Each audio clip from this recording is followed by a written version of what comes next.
Guys कुठे असेल ना, सर्वात पहिले भायखळा स्टेशनवर या आणि इथून फक्त 5 ते 7 मिनिटाच्या वॉकिंग डिस्टन्सवर आपण एक अशी चांगली जागा एक्सप्लोर करणार आहेत, ती मी तुम्हाला व्यवस्थित सांगतो. तर चला आपण आता पुढे जाऊया.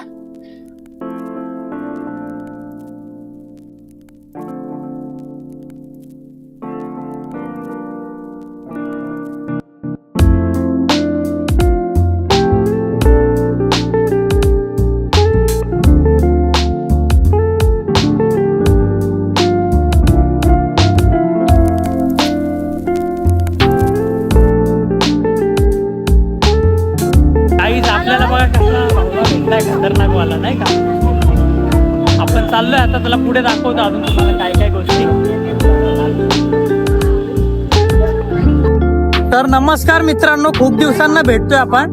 तर मी आज आलोय भायखळामध्ये वीरमाता जिजाबाई उद्यान. इथे झू पण बोलतात त्याला आणि राणीचा बाग सुद्धा बोलतात. तर आपण बघूया आतमध्ये खूप काय काय एक्सप्लोर करण्यासाठी. आपल्याला आतमध्ये वेगवेगळे आपल्याला प्राणी आहेत, प्राणी संग्रहालय आहे आणि वेगवेगळे पक्षी सुद्धा आहेत. तर सर्व गोष्टी मी तुम्हाला प्रॉपर दाखवतो. तर चला आपण पुढे जाऊया आणि बघूया.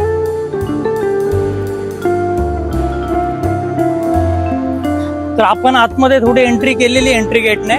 हा सर्व जो आपला पार्किंग एरिया तुम्हाला दिसतोय, इथे आपण जर कार वगैरे आणली तिथे पार्किंग वगैरे सुविधा दिलेली चांगली. आणि आपण आता तिकीट काउंटर बघूया.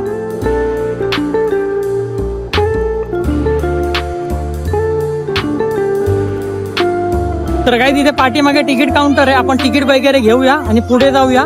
तिकीट वगैरेचे प्राइजेस वगैरे सर्व यामध्ये टाकतो मी तुम्हाला. आणि पुढे आतमध्ये कोणते कोणते प्राणी आहेत ते सर्व आपण बघणारच आहोत. त्या पक्षी आहेत, कारण की मी स्वतः खूप दिवसानंतर आलोय. तर चला आपण पहिले तिकीट काढून घेऊया.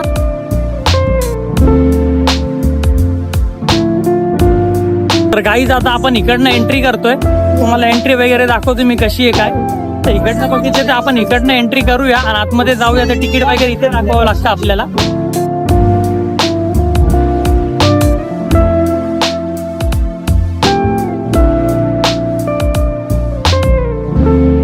फायनली गाईस आतमध्ये आलो. आता घरी सुरुवात होईल इकडनं. आज माझं नशीब एवढं खराब आहे ना, मी आज ना छत्री सुद्धा आणलेली नाहीये. गाईस सुरुवातीलाच आता आलो. इथं वेगवेगळे पक्षी आहेत. वरती असं वाटत नाही ते ओरिजिनल रिअल आहे म्हणून वाटत नाही, पण खूपच सुंदर आहेत. आतमध्ये जरी बघितलं ना, आतमध्ये हे बगळेच वाटत. आता अजून बघूया पुढे. पाऊस पडतोय त्यामुळे ते बसलेत तसेच.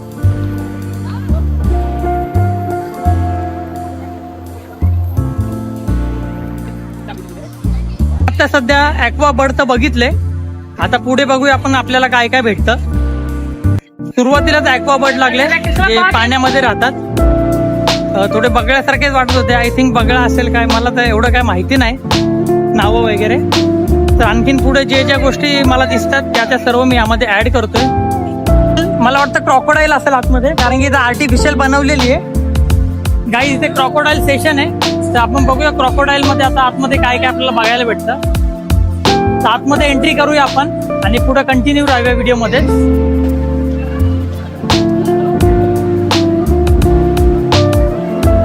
इकडनं बघू शकता, इकडनं चांगलं लोकेशन आहे. आपण इकडनं बघूया. इकडनं पाणी वगैरे खूप दिसतंय मला आणि पाणी थोडं ग्रीन ग्रीन वाटतंय पाणी. आय थिंक मला वाटतं इकडनं खाली जाऊन मग खालून आपल्याला क्रोकोडाईल दिसतंय. तर मग तिकडनं पुढं रस्ता दिलेला आहे, त्या पुढं आपण रस्त्यावरनं जाऊन खाली जाऊन क्रोकोडाईल वगैरे काय असेल तर आपलं नशीब आपण बघूया. दिसली तर यामध्ये नक्कीच ऍड करतो मी ती सुद्धा. गाईज आता खाली उतरतो, खूपच चांगलं वाटतं. एकदम असं वाटतं आपण मुंबईमध्ये नाहीये, दुसऱ्याच कुठेतरी आलेलो आहे. बघा खाली एकदम असं जबरदस्त असं वाटतंय ना. खरंच यार खूप एकदम आनंद वाटतो. आनंद झालाय सर्व बघून. बघा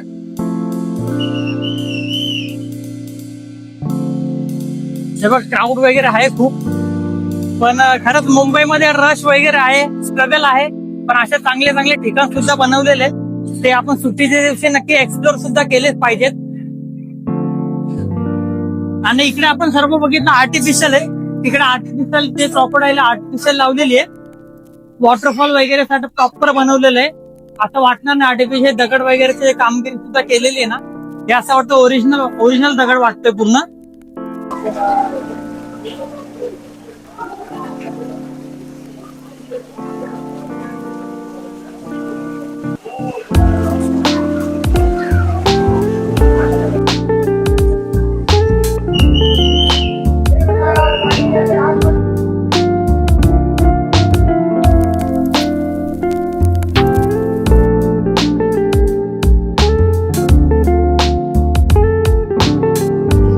आपण हा क्रोकोडाईलचा तर बघितलं.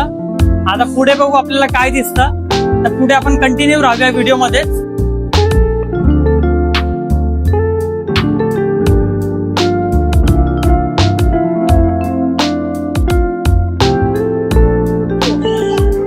गाईज पक्ष्यांचे नंदनवन आहे. आता तिथे एंट्री करतोय.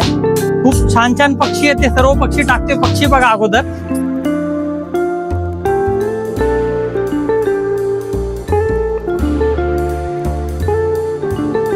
पक्ष्यांचे नंदनवन बघितले आपण. तर बऱ्यापैकी तिथे वेगवेगळे पक्षी होते. जेवढे पॉसिबल होते तेवढे सर्व मी यामध्ये कॅप्चर केलेले आहेत. लहान मुलांना वगैरे आपण आणतो फॅमिली वगैरे सोबत ना, तिथे त्यांच्यासाठी गार्डन वगैरे सुद्धा आहे. तिथे त्यांना आपण खेळवू वगैरे शकतो गार्डन मध्ये. आणि म्हणजे वीकेंड मध्ये वगैरे आपण आलो ना तर गर्दी असते सॅटर्डे संडे वगैरेला पण. तर ह्या दिशेला दाखवलं आपल्याला एक पेंग्विन दाखवलेत. आणि आपल्याला वाघ, चित्ता, गेंडा, सांबर, माकड वगैरे इथे दाखवलं. आपण या दिशेला जाऊया. पुढे बघूया आपण काय अजून एक्सप्लोर करा वगैरे काय मिळतं का आपल्याला. आतमधलं वातावरण एवढं खरंच सुंदर आहे ना. शांतता आहेच आहे पण निसर्ग एवढा चांगला आहे ना, आपण वाटत नाही मुंबईमध्ये. कारण की खूप चांगले झाड वगैरे आहेत आणि स्वच्छता पण खूप चांगली आहे. तर जेणेकरून लक्ष असू दे आतमध्ये काय आला प्लास्टिक वगैरे असेल काय ते टाकू नका. जरी तुमच्याकडे असेल बॅगेत वगैरे ठेवा तुमच्या. बाहेर घेऊन जावा किंवा इथे डस्टबिन वगैरे सुद्धा दिले. त्या डस्टबिन वगैरे मध्ये तुम्ही टाका.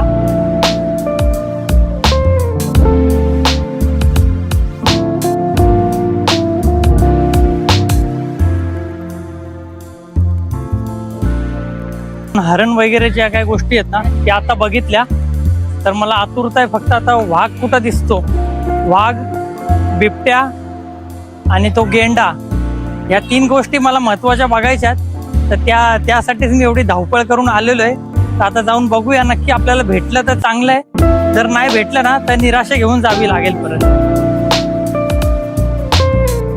फायनली गाईस खूप जवळ आलोय मी आता. मला तिथे चित्र दिसतंय आणि वाघाचं चित्र आहे ते खरं तर. आणि खूप पब्लिकचा आवाज पण जोरात आहे म्हणजे नक्की वाघच असेल. हे बघा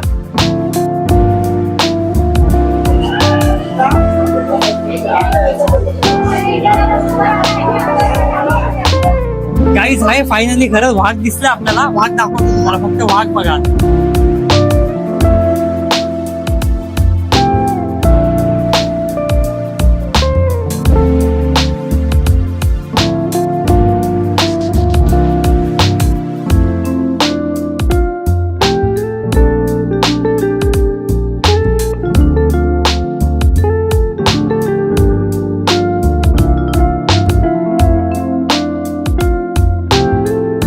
झाला काही एकदम जवळनं बघितला वाघ. खतरनाक दिसतो खरंच खूप यार. आता आपण पुढे जाऊया. आता पुढे काय आहे ते बघूया. खूप गर्दी होती. संडे असल्यामुळे खूप गर्दी असते. गाईज आता अस्वल बघूया आपण. अस्वल आहे पुढं. अस्वलचे बघा सीन कसले खतरनाक दिसतात.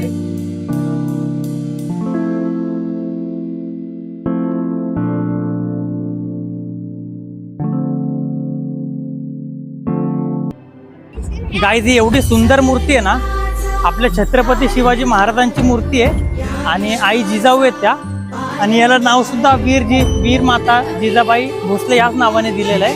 अशी सुंदर आहे. बालशिवराय आहेत आपले ते छत्रपती शिवाजी महाराज बालपणामध्ये.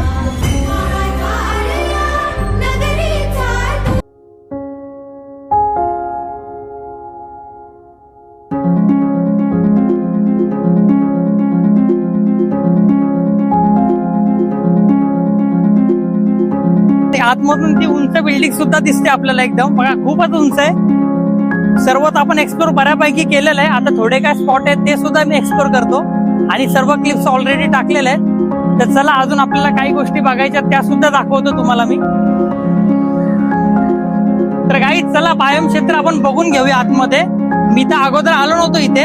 राणीबागेत आलेलो आहे लहानपणी पण बायोम क्षेत्र बघितले नव्हते. तर काय आपण नक्की ते जाणून घेऊया. तर चला माझ्यासोबत. तर गाईज बायोम मध्ये आपण बघितलं इथे सर्व प्रकारच्या म्हणजे वनस्पती झाडे वगैरे आहेत ना सर्व वेगवेगळ्या प्रकारचे जेवढे आपल्या महाराष्ट्रामध्ये आढळतात ना तेवढे सर्व झाडे इथे लावलेले आहेत. आपण बायोम तर बघितलं, पण हा जो लाकडाने बनवलेला ब्रिज आहे ना, ज्याच्यावर मी चालतोय, तो ब्रिज एवढा सुंदर आहे ना आणि पूर्णपणे लाकडाचा बनवलेला आहे. म्हणजे त्यामध्ये फक्त मला वाटतं खिळेच वापरले असतील लोखंडाचे, बाकी पूर्ण तो लाकडाचा ब्रिज आहे. आता बारी आहे पेंग्विन बघायची, तर चला आपण पेंग्विन मध्ये जाऊया. हम्बोल्ट पेंग्विन कक्षामध्ये आतमध्ये कशा प्रकारे पेंग्विन ठेवले ते सुद्धा बघूया.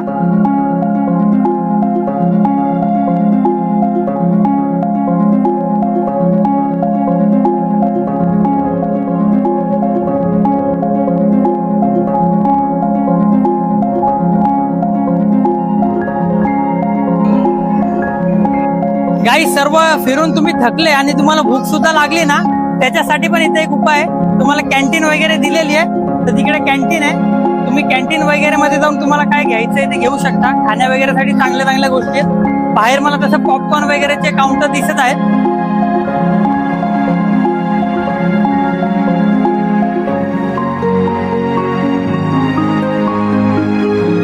काही जाता बारी आहे माकड आणि गेंड्याची, तर ते सुद्धा आपण बघूया. चला माझ्यासोबत.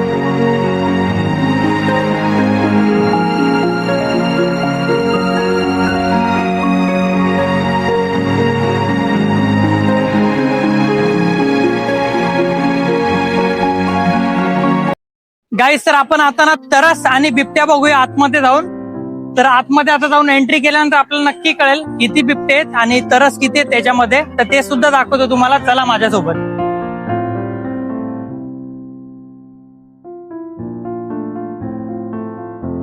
गाईस, चित्ता आणि बिबट्यामध्ये ना काय फरक असतो ते इथं आपल्याला दाखवलेलं आहे.